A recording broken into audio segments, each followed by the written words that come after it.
Hi students, so let us start with a new essay, essay 501, audit evidence for specific consideration for selected items. So, നമുക്ക് ഈ ഒരു essay വെച്ചിട്ട് തുടങ്ങാം. So എന്താണ് essay 501 എന്ന് കൊണ്ട് ഉദ്ദേശിക്കുന്നത്? It deals with specific consideration by auditor in obtaining SAI with respect to 3 കാര്യങ്ങൾ. സോ essay 501 നമുക്ക് 3 ആയിട്ട് തിരിക്കാം. ഒന്ന് ഇൻവെൻറ്ററി, ഒന്ന് ലിറ്റിഗേഷൻസ് ആൻഡ് ക്ലെയിംസ്, പിന്നെ അതേപോലെ തന്നെ last one segment informations. So ഈ 3 കാര്യങ്ങളിൽ ഇത് മൂന്നുമാണ് നമ്മൾ സെലക്റ്റഡ് ഐറ്റംസ് എന്ന് പറയുന്നത്. അപ്പോൾ ഈ സെലക്റ്റഡ് ഐറ്റംസ് ഓഡിറ്റ് ചെയ്യുമ്പോൾ എന്തൊക്കെയാണ് സ്പെസിഫിക് കൺസിഡറേഷൻ ഓഡിറ്റർ എടുക്കേണ്ടതെന്നാണ് ഇതിൽ പഠിക്കാൻ പോകുന്നത്. So what are the objectives of the auditor? അപ്പോൾ എന്താണ് ഒബ്ജക്റ്റീവ് ഓഫ് ദ ഓഡിറ്റർ? എന്തിന്? With respect to specific consideration. എന്താണ് സ്പെസിഫിക് കൺസിഡറേഷൻ നമ്മൾ ഓൾറെഡി മനസ്സിലാക്കി. സോ നമ്മൾ സായി ഒപ്റ്റെയിൻ ചെയ്യുമ്പോൾ ഒരു ഓഡിറ്റർ ഈ 3 കാര്യങ്ങളിൻ്റെ മേലിൽ സായി ഒപ്റ്റെയിൻ ചെയ്യുമ്പോൾ എന്തൊക്കെയാണ് അവൻ്റെ ഒബ്ജക്റ്റീവ് വേണ്ടത്? ഇപ്പോൾ ഫോർ എക്സാമ്പിൾ ഇൻവെൻട്രീൻ്റെ മുകളിലാണ് നിനക്കൊരു ഓഡിറ്റ് എവിഡൻസ് ഒപ്റ്റെയിൻ ചെയ്യണമെന്നുണ്ടെങ്കിൽ ഇൻവെൻട്രീൻ്റെ എക്സിസ്റ്റൻസ് ആൻഡ് കണ്ടീഷൻസിനെ കുറിച്ചാണ് നീ നോക്കേണ്ടത്. അതാണ് സ്പെസിഫിക് കൺസിഡറേഷൻ. ഇൻവെൻട്രി ഉണ്ടെങ്കിൽ തന്നെ അതിൻ്റെ കണ്ടീഷൻ ഇപ്പോൾ എങ്ങനെയാണ്? ഇനി അടുത്തത് ലിറ്റിഗേഷൻ ആൻഡ് ക്ലെയിം. അത് റേസ് ആയിട്ടുണ്ടെന്നുണ്ടെങ്കിൽ അത് കംപ്ലീറ്റ് ആയിനോ, എന്താണ് ഇപ്പോൾ ഇതിൻ്റെ അവസ്ഥ? പിന്നെ അതേപോലെ തന്നെ സെഗ്മെൻറ്റ് ഇൻഫോർമേഷൻ, അതായത് AFR അപ്ലിക്കൽ ഫിനാൻഷ്യൽ റിപ്പോർട്ടിംഗ് ഫ്രെയിംവർക്ക്. ഈ AFR പ്രകാരം തന്നെയാണോ പ്രസൻറ്റേഷൻ ഡിസ്ക്ലോഷർ ഉള്ളത് എന്നാണ് സെഗ്മെൻറ്റ് ഇൻഫോർമേഷൻ അതിൻ്റെ മുകളിൽ ഓഡിറ്റ് എവിഡൻസ് ഒബ്റ്റെയിൻ ചെയ്യുമ്പോൾ നമ്മൾ കൺസിഡർ ചെയ്യേണ്ട കാര്യങ്ങൾ.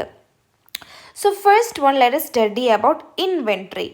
When inventory is material to a financial statements, എപ്പോഴൊക്കെയാണ് ഇൻവെൻട്രി ഫിനാൻഷ്യൽ സ്റ്റേറ്റ്മെൻറ്റ്സ് മെറ്റീരിയൽ ആവുക? ഫോർ എക്സാമ്പിൾ ഇപ്പോൾ ഒരു ടെക്സ്റ്റൈൽ സ്റ്റോർ ആണെന്നുണ്ടെങ്കിൽ കുറേ ക്ലോസിങ് സ്റ്റോക്ക് അവിടെ എന്തായാലും വരും. സോ ഒബ്വിയസ്ലി ഫിനാൻഷ്യൽ സ്റ്റേറ്റ്മെൻറ്റിൽ ക്ലോസിങ് സ്റ്റോക്ക് എന്താണ്? മെറ്റീരിയൽ ആണ്. സോ മെറ്റീരിയൽ സമയത്ത് ഓഡിറ്റർ സായി ഒപ്റ്റെയിൻ ചെയ്യുമ്പോൾ എന്തിൻ്റെ മേലെ സായി ഒപ്റ്റെയിൻ ചെയ്യുമ്പോൾ ഇൻവെൻട്രീൻ്റെ എക്സിസ്റ്റൻസ് ആൻഡ് കണ്ടീഷൻ്റെ മേഖലയിൽ സായി ഒപ്റ്റെയിൻ ചെയ്യുമ്പോൾ എങ്ങനെയൊക്കെയാണ് ചെയ്യേണ്ടതെന്നാണ് നോക്കുന്നത്. സോ അതിൽ 2 പോയിൻറ്റ്സ് ഉണ്ട്. Either attendance at physical inventory counting, പിന്നെ performance of audit procedures.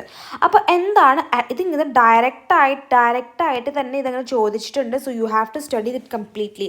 Attendance of inventory counting unless impracticable to, അതായത് ഇൻവെൻട്രി കൗണ്ടിങ് പ്രൊസീജിയേഴ്സിൽ പോകാൻ പറ്റിയില്ല എന്ന സാഹചര്യമല്ല എന്നുണ്ടെങ്കിൽ നമുക്ക് ഈ പറഞ്ഞ 4 കാര്യങ്ങളും ചെയ്യാം. ഫസ്റ്റ്, മാനേജ്മെൻറ്റ് ഇൻസ്ട്രക്ഷൻസും പ്രൊസീജിയേഴ്സും. എന്തിനി? Recording and controlling the results of entities physical inventory counting. So ഒരു എൻറ്റിറ്റീൻ്റെ ക്ലോസിങ് സ്റ്റോക്ക് നമ്മൾ എന്തായാലും ഇപ്പോൾ ഒരു 13 lakh ആണ് എന്ന് പറയുന്നത് എന്നുണ്ടെങ്കിൽ എന്തായാലും നമ്മൾ കൗണ്ട് ചെയ്യണമല്ലോ. കൗണ്ട് ചെയ്തതിൻ്റെ എമൗണ്ടിൻ്റെ വാല്യൂ ആയിരിക്കുമല്ലോ 13 lakh. സോ ആ കൗണ്ടിങ് പ്രൊസീജിയേഴ്സാണ് ഇവൻ ഓഡിറ്റർ പോയിട്ട് അറ്റൻഡ് ചെയ്യാൻ പറയുന്നത്. അറ്റൻഡ് ചെയ്തിട്ട് മാനേജ്മെൻറ്റ് കൊടുക്കുന്ന ഇൻസ്ട്രക്ഷനും ആ മാനേജ്മെൻറ്റ് എങ്ങനെയാണ് ആ ഇൻവെൻട്രി കൗണ്ട് ചെയ്യുന്നതും പോയി എന്താക്കണം? ഇവാലുവേറ്റ് ആണ് ചെയ്യേണ്ടത്. You have to check it എങ്ങനെയാണ് എന്നുള്ളത്. എന്നിട്ട് എന്താക്കാം? Observe the performance of management count procedures. എങ്ങനെയാണ് ഒരു ക്ലോസിങ് സ്റ്റോക്ക് കൗണ്ട് ചെയ്യുന്നതിൻ്റെ പ്രൊസീജിയേഴ്സ് ജസ്റ്റ് ക്ലോസ് ആയിട്ട് വാച്ച് ചെയ്യാം. എന്നിട്ട് ഇൻവെൻട്രി ഒക്കെ ജസ്റ്റ് ഒന്ന് ഇൻസ്പെക്റ്റ് ചെയ്യാം. അതിൻ്റെ കണ്ടീഷൻസും ഇത് കാര്യങ്ങളൊക്കെ പോയി ജസ്റ്റ് ഒന്ന് ഇൻസ്പെക്റ്റ് ചെയ്യാം. പിന്നെ വേണമെന്നുണ്ടെങ്കിൽ ടെസ്റ്റ് കൗണ്ട് സ്വന്തം തന്നെ പോയിട്ട് you can perform your own test counts also. So അതാണ് അറ്റൻഡൻസ് അറ്റ് ഫിസിക്കൽ ഇൻവെൻട്രി കൗണ്ടിങ്ങിൽ ചെയ്യാൻ പറ്റുന്ന കാര്യങ്ങൾ. So next point is performing AP over entities fine inventory records to determine whether accurately reflect actual inventory count results. നേരത്തെ പറഞ്ഞതുപോലെ inventory count ചെയ്തിട്ട് we got 13 lakh ആണ് നമുക്ക് കിട്ടിയത്. അത് തന്നെയാണ്, ആ എമൗണ്ട് തന്നെയാണോ ഇൻവെൻട്രി റെക്കോർഡ്സിൽ ഫൈനലായിട്ട് വന്നത് എന്ന് വെരിഫൈ ചെയ്യാൻ വേണ്ടിയിട്ട് കുറച്ച് audit procedures also you have to. അടുത്ത attendance at physical inventory counting involves എന്താണെന്ന് പറയാം. നമ്മളിപ്പോൾ പഠിച്ചത് തന്നെയാണ് ഇതിൽ വീണ്ടും ജസ്റ്റ് ഒന്ന് വേർഡ്സ് അങ്ങോട്ടും ഇങ്ങോട്ടും മാറ്റി പറയുന്നത്. ഫസ്റ്റ് പോയിന്റ് എന്തായാലും നമുക്ക് നോക്കാം. ഇൻസ്പെക്ടിങ് ദി ഇൻവെൻട്രി, അതായത് ഇൻവെൻട്രി നമ്മൾ ഇൻസ്പെക്റ്റ് ചെയ്യണം. എന്തിന്? 2 കാര്യങ്ങൾ അസേർട്ടേൺ ചെയ്യാൻ വേണ്ടിയിട്ട്. രണ്ട് കാര്യം നോക്കാൻ വേണ്ടിയിട്ട്. ഒന്ന് അതിൻ്റെ എക്സിസ്റ്റൻസ് അസേർട്ടൈൻ ചെയ്യാൻ വേണ്ടിയിട്ട്, ഉണ്ടോ ഇല്ലയോ എന്ന് ഉറപ്പ് വരുത്താൻ വേണ്ടിയിട്ട്. പിന്നെ രണ്ടാമത്തെ കാര്യം അതിൻ്റെ കണ്ടീഷനെ ഇവാലുവേറ്റ് ചെയ്യാൻ വേണ്ടിയിട്ട്. ഓക്കെ, എങ്ങനെയാണ് ഇപ്പോഴത്തെ കണ്ടീഷൻ ഇവാലുവേറ്റ് ചെയ്യാൻ വേണ്ടിയിട്ട്. പ്ലസ് പിന്നെ അടുത്തത് ടെസ്റ്റ് കൗണ്ട്സ് ജസ്റ്റ് പെർഫോം ചെയ്യാം. പിന്നെ അതേപോലെ തന്നെ അടുത്തത് വെച്ചാൽ മാനേജ്മെൻറ്റ് ഇൻസ്ട്രക്ഷൻസ് വിത്ത് കംപ്ലയൻസ് തന്നെയാണോ, അതിൻ്റെ കംപ്ലയൻസ് ഒക്കെ ജസ്റ്റ് ഒന്ന് ഒബ്സർവ് ചെയ്യാം. ഇങ്ങനെയും ജസ്റ്റ് പറയുന്നതാണോ അല്ല എന്തെങ്കിലും ഉണ്ടായിട്ട് തന്നെയാണോ ഈ പറയുന്നത്, ജസ്റ്റ് ഒന്ന് നോക്കാം. പ്ലസ് എന്തും കൂടെ ആക്കാം, പെർഫോമൻസ് ഓഫ് പ്രൊസീജിയേഴ്സ് എന്തിന്, four recording and controlling the result of physical inventory counting, അതും കൂടി ഒന്ന് ഒബ്സർവ് ചെയ്യാം. പിന്നെ അതേപോലെ തന്നെ മാനേജ്മെൻറ്റ് കൗണ്ട് പ്രൊസീജിയേഴ്സിൽ എങ്ങനെയാണ് ഈ ഇൻവെൻറ്ററി എങ്ങനെയാണ് ഈ കൗണ്ട് ചെയ്യുന്നത്, ആ ഒരു പ്രൊസീജിയേഴ്സിൻ്റെ റിലയബിലിറ്റി. ഓക്കെ, റിലയബിലിറ്റീൻ്റെ മേലെ നമുക്കൊരു ഓഡിറ്റ് എവിഡൻസ് ജസ്റ്റ് ഒന്ന് ഒബ്റ്റെയിൻ ചെയ്ത് വെക്കാം. അത് അങ്ങനെ ചോദിക്കത്തൊന്നുമില്ല, ജസ്റ്റ് ഒരു ബ്രീഫായിട്ട് നമ്മുടെ ജസ്റ്റ് സെപ്പറേറ്റ് ആയിരുന്നു പറഞ്ഞത്. So next moving on matters relevant in planning attendance important guys. അതായത് നമ്മൾ ഫിസിക്കൽ ഇൻവെൻറ്ററി കൗണ്ടിങ്ങിന് നമ്മൾ പോകുന്നു എന്ന് നമ്മൾ പ്ലാൻ ചെയ്യുകയാണെന്നുണ്ടെങ്കിൽ എന്തൊക്കെ കാര്യങ്ങളാണ് നീ നോക്കേണ്ടത്, എന്തൊക്കെ കാര്യങ്ങളാണ് ജസ്റ്റ് റെലവൻ്റ് ആയിട്ട് ഫോർ യുവർ കൺസിഡറേഷൻ വരാം. First one, nature of inventory. Four example ഇപ്പോൾ റീറ്റെയിൽ സ്റ്റോർ ആണെന്നുണ്ടെങ്കിൽ ഫിനിഷ്ഡ് ഗുഡ്സ് ആയിരിക്കും മിക്കതും ഉണ്ടാവില്ല, അല്ലെ, ഇലക്ട്രോണിക്സ്, ഡ്രസ്സസ്, പിന്നെ അതേപോലെ സ്റ്റേഷനറി, അങ്ങനെയൊക്കെ ആയിരിക്കും ഉണ്ടാവാൻ. ഇനി അടുത്തത് stages of completion of work in progress. അതായത് നേരത്തെ ഇപ്പോൾ റീറ്റെയിൽ ആണെന്നുണ്ടെങ്കിൽ മിക്കതും ഫിനിഷ്ഡ് ഗുഡ്സ് ആയിരിക്കും. ഇപ്പോൾ മാനുഫാക്ചറിങ് കമ്പനിയിലാണ് നിങ്ങൾ അറ്റൻഡൻസ് പ്ലാൻ ചെയ്യുന്നുണ്ടെങ്കിൽ മിക്കതും അത് WIP അല്ലെങ്കിൽ റോ മെറ്റീരിയൽസ് ആയിരിക്കാൻ ചാൻസസ് ഉണ്ട്. ഇനി okay, risk of material misstatement related to inventory. Okay, ഇൻവെൻറ്ററിൻ്റെ മേലിൽ റിസ്ക് ഓഫ് മെറ്റീരിയൽ മിസ്റ്റേറ്റ്മെൻറ്റ്സ് കൂടുതലാണെന്നുണ്ടെങ്കിൽ we have to go. Okay, അപ്പോൾ പോണോ വേണ്ടിയെന്ന് നോക്കാൻ വേണ്ടി റിസ്ക് എത്രയാണെന്ന് ജസ്റ്റ് ഒന്ന് ഇവാലുവേറ്റ് ചെയ്യാം.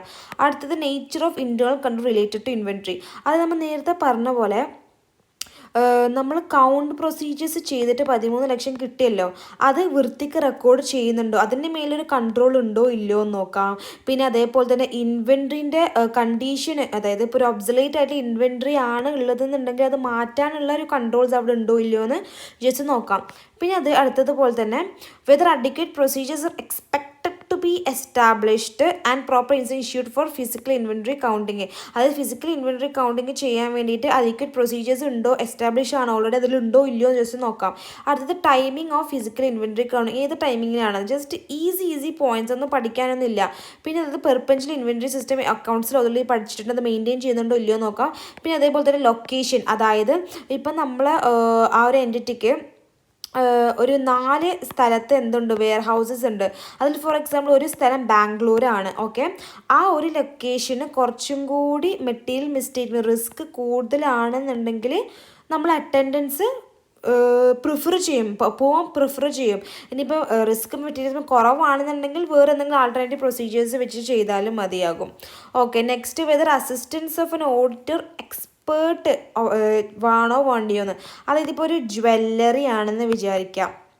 അപ്പോൾ ജ്വല്ലറി പോകുമ്പോൾ നമുക്ക് അതിൻ്റെ ഗോൾഡിൻ്റെ സാധനങ്ങളോ ഇത് ശരിയാണോ ഇല്ലയോ എന്നൊന്നും നമുക്ക് അറിയാൻ തന്നെ പറ്റത്തില്ല. ഓക്കെ, അപ്പോൾ അതുകൊണ്ട് തന്നെ ഒരു ഓഡിറ്റർ എക്സ്പേർട്ട് അവിടെ നീഡഡ് ആണോ ഇല്ലയോ എന്ന് ജസ്റ്റ് ഒന്ന് you have to ascertain it. So this is very important guys. വളരെ ഇമ്പോർട്ടൻ്റ് ആയിട്ടുള്ള ഒരു ഏരിയ ആണ് നമ്മൾ നെക്സ്റ്റ് കവർ ചെയ്യാൻ പോകുന്നത്. നോക്കാം, അതായത് ഫിനാൻഷ്യൽ സ്റ്റേറ്റ്മെൻറ്റ്സിൻ്റെ ഡേറ്റിന് അല്ലാതെ വേറൊരു ഡേറ്റിനാണ് ഫിസിക്കൽ ഇൻവെൻറ്ററി കൗണ്ടിങ് ചെയ്യുന്നത് എന്നുണ്ടെങ്കിൽ എന്തൊക്കെ നീ ചെയ്യണം.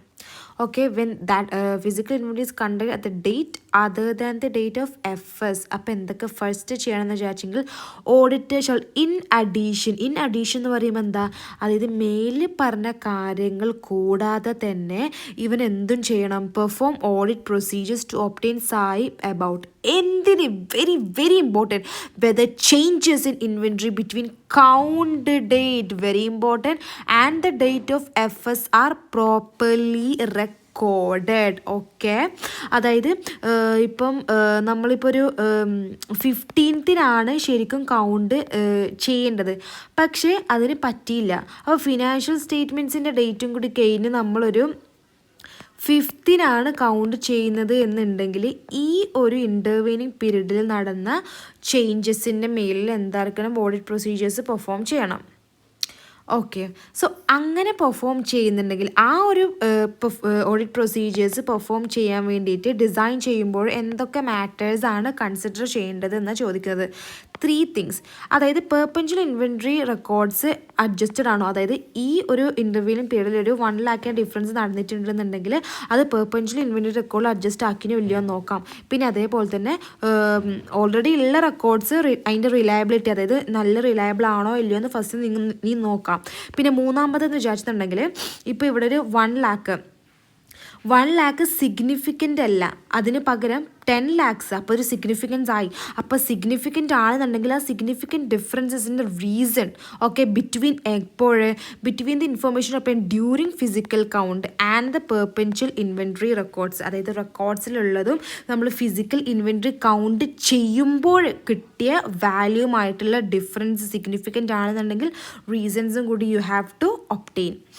Okay, this is also very important. MCQയിൽ ടെസ്റ്റ് ചെയ്യാം, എല്ലാന്നാലും കേസ് സിനോറിയിൽ തന്നെ ടെസ്റ്റ് ചെയ്യാം. നോക്ക്, auditor is unable to attend, അതായത് ചെയ്യാൻ പറ്റില്ല, എന്തുകൊണ്ട് due to unforeseen circumstance. For example just ഒരു മൈനർ ആക്സിഡൻ്റ് ആവും, ഒരു മൈനർ ആക്സിഡൻറ്റോ അല്ലെന്നുണ്ടെങ്കിൽ ഒരു സ്ട്രൈക്കോ, ആ ദിവസം സ്ട്രൈക്കോ, അങ്ങനെയാണ് അൺഫോർസീൻ സർക്കംസ്റ്റൻസസ്. അങ്ങനെയാണെന്നുണ്ടെങ്കിൽ ആൾട്ടർനേറ്റീവ് ഡേ, ഇന്ന് നടക്കേണ്ട കാര്യം അടുത്തൊരു വേറൊരു ആൾട്ടർനേറ്റീവ് ഡേയിൽ എന്തായാലും നിങ്ങൾ എന്തായിരിക്കണം ചെയ്തേ പറ്റത്തുള്ളൂ. ഇനി അടുത്തത്, ഇനി ആ അറ്റൻഡൻസ് ഇംപ്രാക്ടിക്കബിളായി മാറി, അതിന് ചെയ്യാനേ ഒക്കത്തില്ല. ഓക്കെ, അങ്ങനെ ഇംപ്രാക്ടിക്കബിൾ ആയിട്ടുണ്ടെന്നുണ്ടെങ്കിൽ you have to do an alternative, വേറെ ഓഡിറ്റ് പ്രൊസീജിയേഴ്സ്. എന്തിന്? സായി ഒബ്റ്റെയിൻ ചെയ്യാൻ വേണ്ടിയിട്ട്. എന്തിന്? ഇൻവെൻട്രി ആണെന്നുണ്ടെങ്കിൽ ഒബ്വിയസ്ലി ഫോർ എക്സസിന് ആൻഡ് കണ്ടീഷന് വേണ്ടിയിട്ട് വേറൊരു പ്രൊസീജിയർ നിങ്ങൾ ചെയ്തേ പറ്റത്തുള്ളൂ. ഇനി ആ ഒരു ആൾട്ടർനേറ്റീവ് പ്രൊസീജിയർ അതും പോസിബിൾ അല്ല എന്നുണ്ടെങ്കിൽ മാത്രം you have to modify your opinion as per SA 705 modifications of auditor opinion എന്ന് പറഞ്ഞിട്ട് മോഡിഫൈ ചെയ്യണം. കാരണം നിനക്ക് സായി കിട്ടിയിട്ടില്ല, അപ്പം നിങ്ങൾ മോഡിഫൈ ചെയ്തേ പറ്റത്തുള്ളൂ. ഓക്കെ, ചില കേസസിൽ ലൊക്കേഷൻ ഓഫ് ദി ഇൻവെൻറ്റ്, അത് ഉള്ള സ്ഥലം കുറച്ച് ത്രെട്ട് പ്രോസസ്സ് ചെയ്യുകയാണെന്നുണ്ടെങ്കിൽ ഭയങ്കര റിസ്ക്കി ആണെന്നുണ്ടെങ്കിൽ അതായിരിക്കും ഇംപ്രാക്ടിബിൾ ആയത്. സോ ഇത് പറയുന്നത് കേസ് സിനാരിയോ ഒക്കെ വന്നാലല്ല you have to think and it. കാരണം ഈ ഒരു പാരഗ്രാഫിനെ കൊണ്ട് ജസ്റ്റ് നോക്കുക, മാറ്റർ ഓഫ് ജനറൽ ഇൻകൺവീനിയൻസ്, അതായത് ചെറിയ കാര്യങ്ങൾ കൊണ്ട് വിട്ട് കളയരുതെന്നാണ് പറഞ്ഞത്. ഓക്കെ, ഈസ് നോട്ട് സഫീഷ്യൻറ്റ്, ഒരിക്കലും സഫീഷ്യൻ്റ് അല്ല. എന്തിനി? To support a decision that attendance is impracticable. എന്തായിരിക്കും അതിൻ്റെ എക്സാമ്പിൾ? ജസ്റ്റ് നോക്ക്, matter of difficulty, time or cost. ഇപ്പം ഈ ഏരിയയിൽ ഈ ഏരിയയിലേക്ക് പോകാൻ ടാക്സിയിൽ ₹500 or 700 ആണ്. അയ്യോ, അപ്പോൾ ഇത് ഇംപ്രാക്ടിക്കബിൾ ആണല്ലോ, ഭയങ്കര കോസ്റ്റ്ലി ആണല്ലോ എന്ന് പറഞ്ഞിട്ട് ഒരിക്കലും ഒഴിവാക്കാൻ പാടില്ല. Because this is not impracticable, it is just a general inconvenience for you. Okay, അപ്പം ഈ ഒരു ചെറിയ കാര്യങ്ങളെ പറ്റിയിട്ട് ഒരിക്കലും ഇംപ്രാക്ടിക്കബിൾ ആണെന്ന് നമ്മൾ സപ്പോർട്ട് ചെയ്യത്തില്ല എന്നാണ് പറയുന്നത്. It's not a valid base for auditor to omit and audit procedures. അപ്പോൾ ഈ കാരണങ്ങൾ കൊണ്ടാണ് ചെയ്യാൻ പറ്റില്ല പറഞ്ഞാൽ അതൊരിക്കലും സപ്പോർട്ട് ചെയ്യില്ല, because it is not a valid basis.